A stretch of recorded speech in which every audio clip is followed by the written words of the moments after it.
Ladies and gentlemen, boys and girls, children of all ages, welcome to Robert Sports Show. I'm your host, Robert. All right, race 16 of the NASCAR Cup Series 2026 schedule. 38 races, 26 regular season races, so we have 10 to go. 11 and 6 on the fixed all year. That includes the All-Star race and the Clash.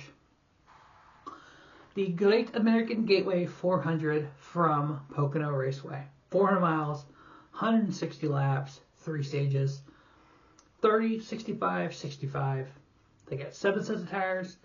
Field window is 46 to 52 laps. So obviously stage 1, no pit stop needed. Pit at the end of the stage. Stage 2 and stage 3, going to need a pit stop probably somewhere, I would almost say around lap 30-ish, I would guess. They were not going to quite split it in half. Some teams might. Depends on caution flags and everything. But the thing about Pocono is 2.5 miles, and the speeds aren't to the level of like at Daytona or Talladega, you could short pit and still make it out there and still not get lapped. So we may see some of that. We may people going after track position and short pit. We've seen it before here at Pocono. So that could really kind of mix things up if people try to do that and try to flip the stage and get track position. So now 8 of the last 11 races have had between 7 and 9 cautions. Yeah, so we know we're going to have some caution flags.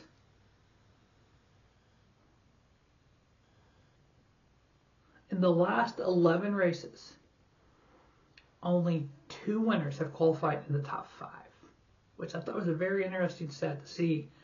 That just means there's a lot more of the strategy going on. Maybe the short pit, maybe you're able to grab some track position otherwise versus your qualifying.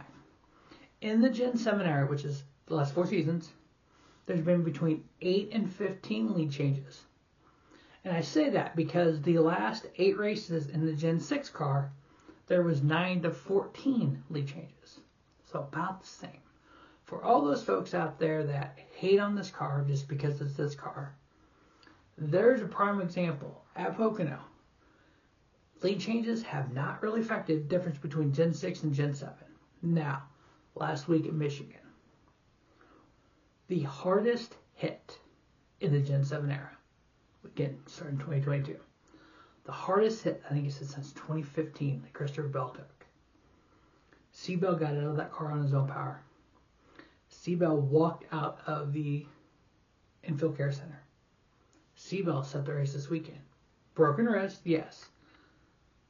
But I think the broken wrist more came from when Elliott came up into him and the wheel snapped. He probably had his hand on the wheel when it snapped. It just snapped, and it wasn't like he saw it coming and go like this like a lot of drivers do. We've seen this. He didn't have that, and he had that into him. It jerked it out of his hand, the wheel, and it snapped, and then he went into the wall. But that hit was just that shows you where safety has gone. And something that Chris Rice has said this on NASCAR Satellite Radio, safety isn't a destination, it's a journey. I maybe read more, one of the guys said it. But safety is not a destination, it's a journey.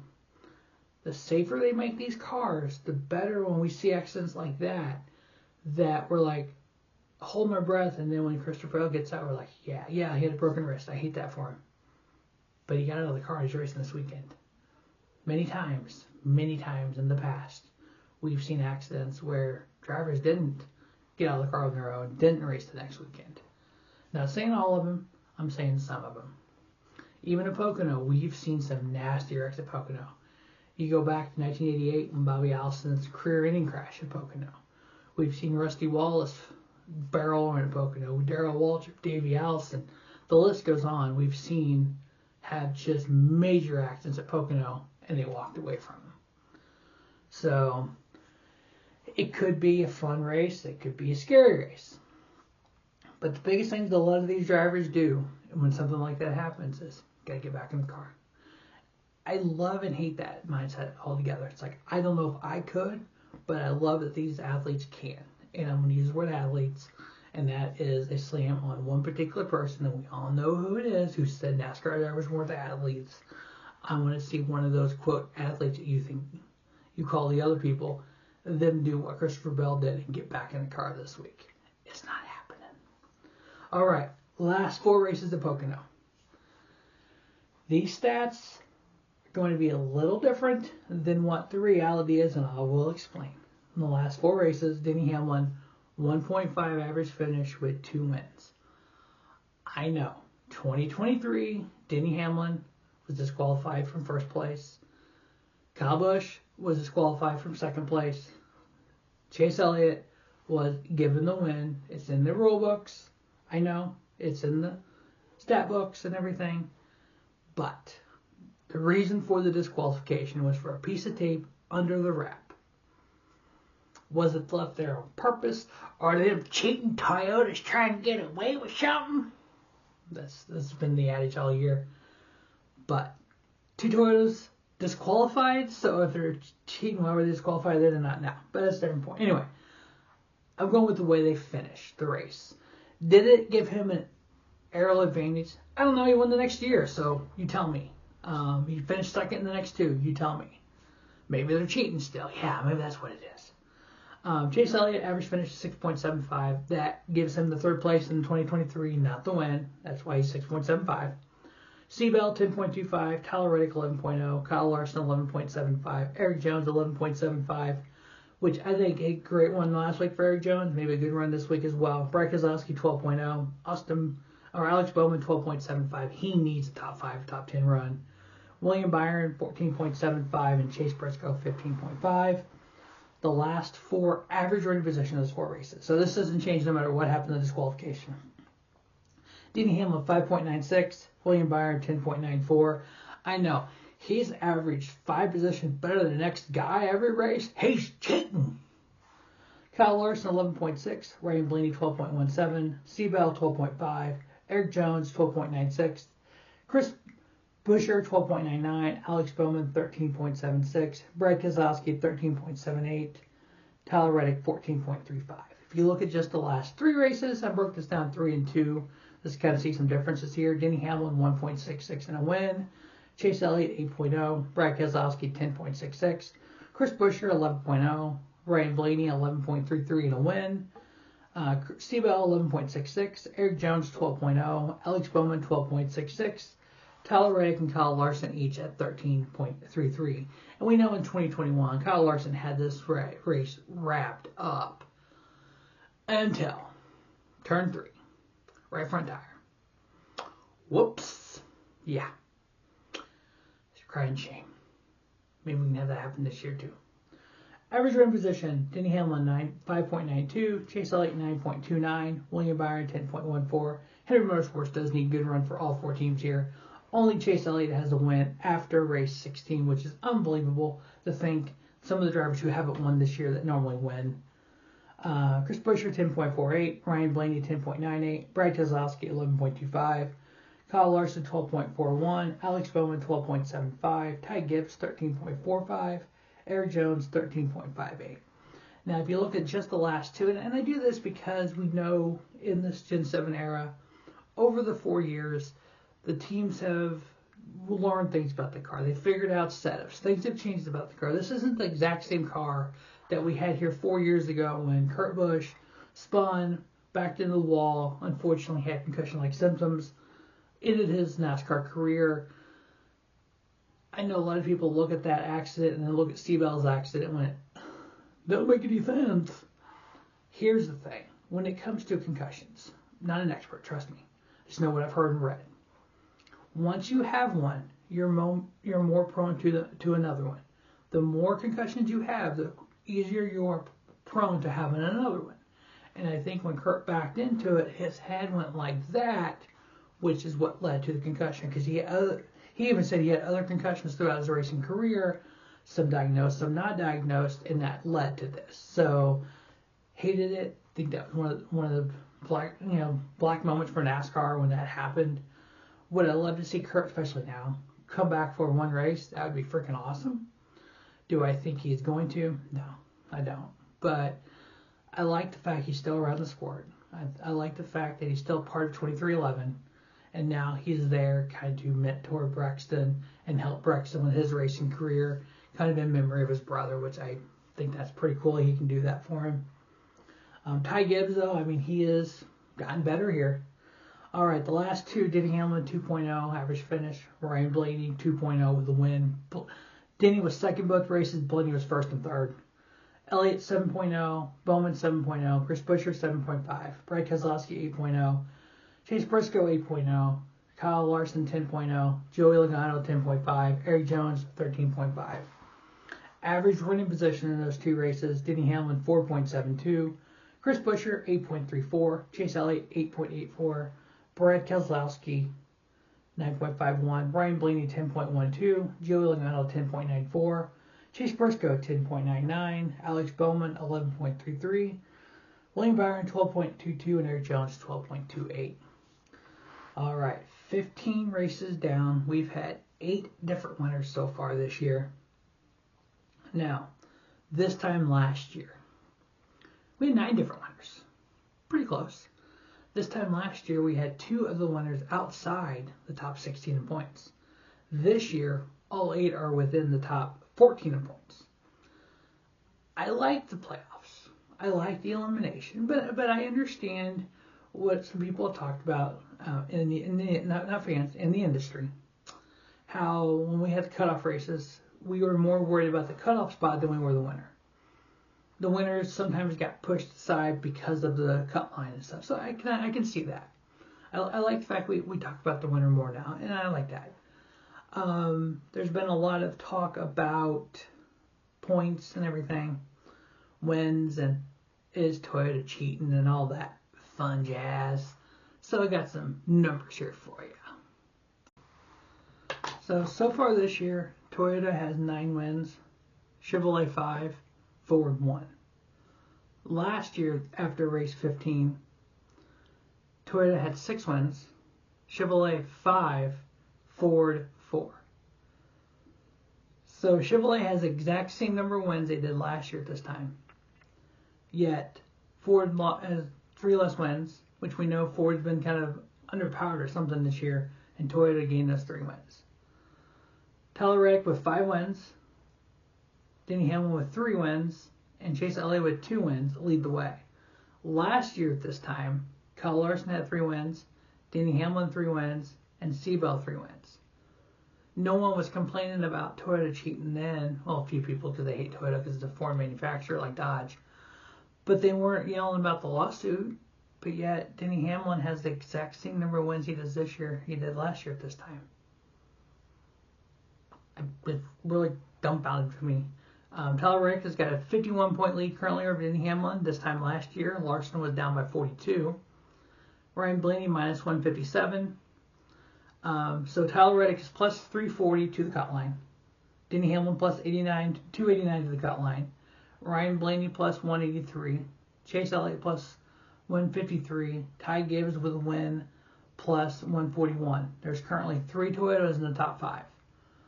Last year at this time, there were 3 Chevrolets in the top 10, all that belonged to Hendrick Motorsports. Were they cheating then? Is that why they had 3 cars in the top 10? No. But Toyota's cheating this year. Okay. Gotcha. It makes a lot of sense, people. It doesn't really, but you know. Kyle Larson currently 6th in points, minus 124. First driver without a win. Shocks me. We're 15 races in, and he has no win. It's excellent and great, but it's shocking. Carson Escobar with a win, plus 99. Chris Buescher, plus 95. Daniel Suarez with a win, plus 89. Christopher Bell, 10th in points, plus 81 with no wins, which is actually really shocking to me, and don't understand why he hasn't got a win yet. Bubba Wallace, plus 49. William Byron, plus 48 with no win. That's shocking.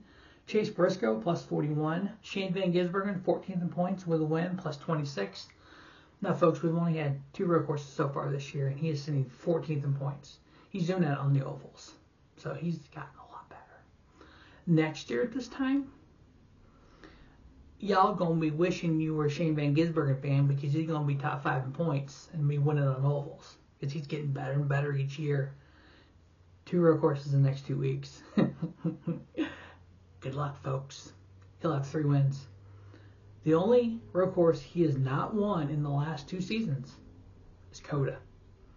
With Mexico last year for the first season, he won by 12 seconds. We're going to San Diego, the street course there at Coronado. He's going to win by 10 seconds.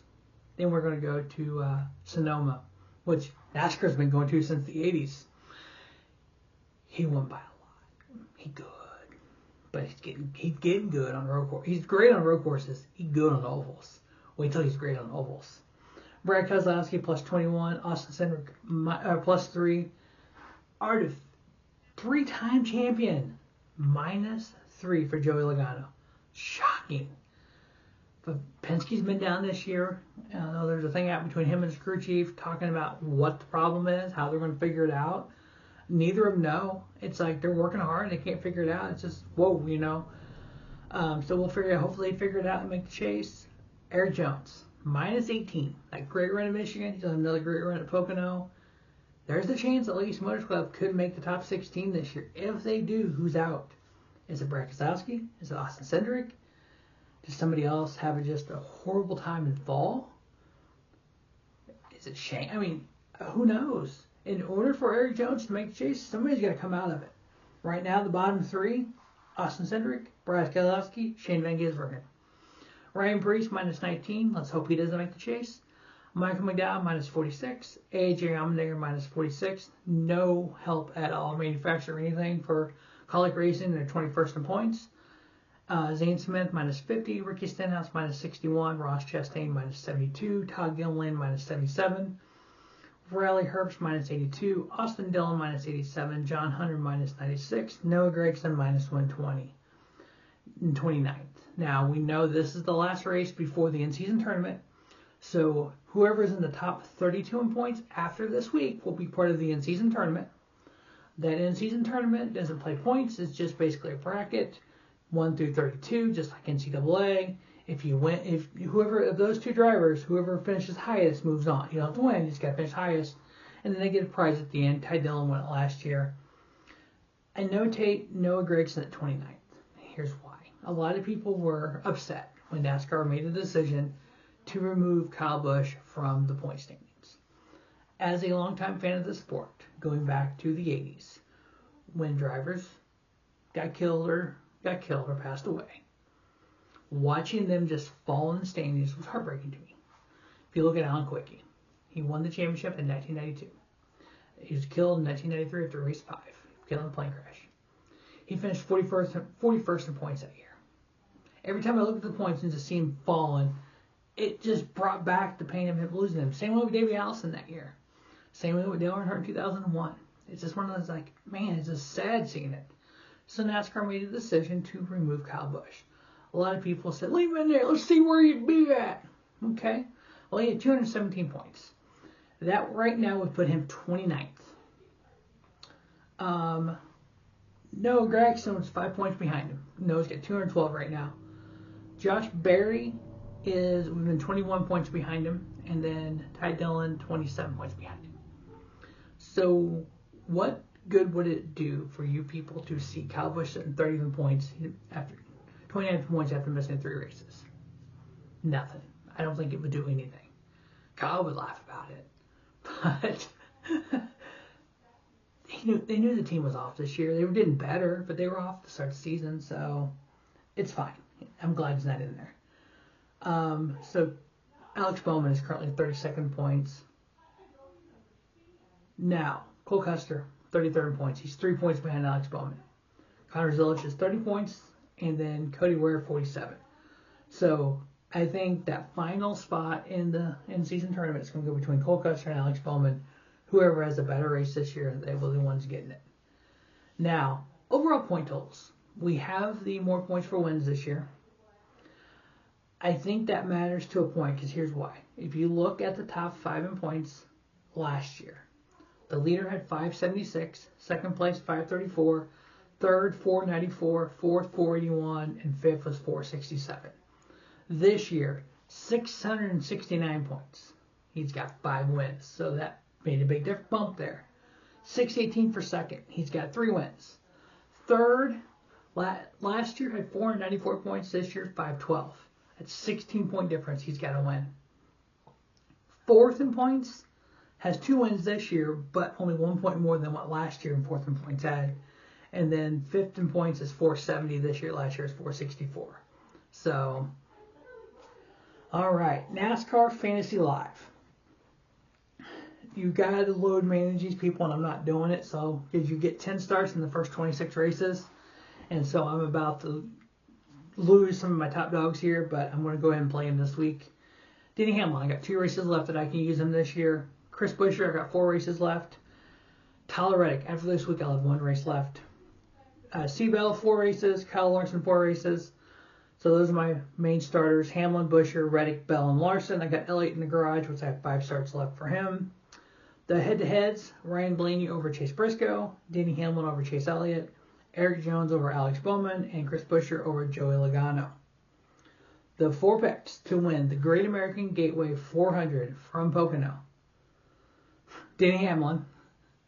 If he's able to do this, this will be the first time he's ever won 3 straight. And yes, I am wearing my Denny Hamlin shirt on Sunday, and I've worn it every Sunday for the past few weeks. So yeah, I'm going to wear it. Tyler Reddick, Kyle Larson, and Chase Elliott are the 4 picks to win the Great American Gateway 400. As always, thanks for watching Robert Sports Show. Don't just have a great day. Have a spiffy day. Robert Sports Show, your YouTube leader, sports channel content.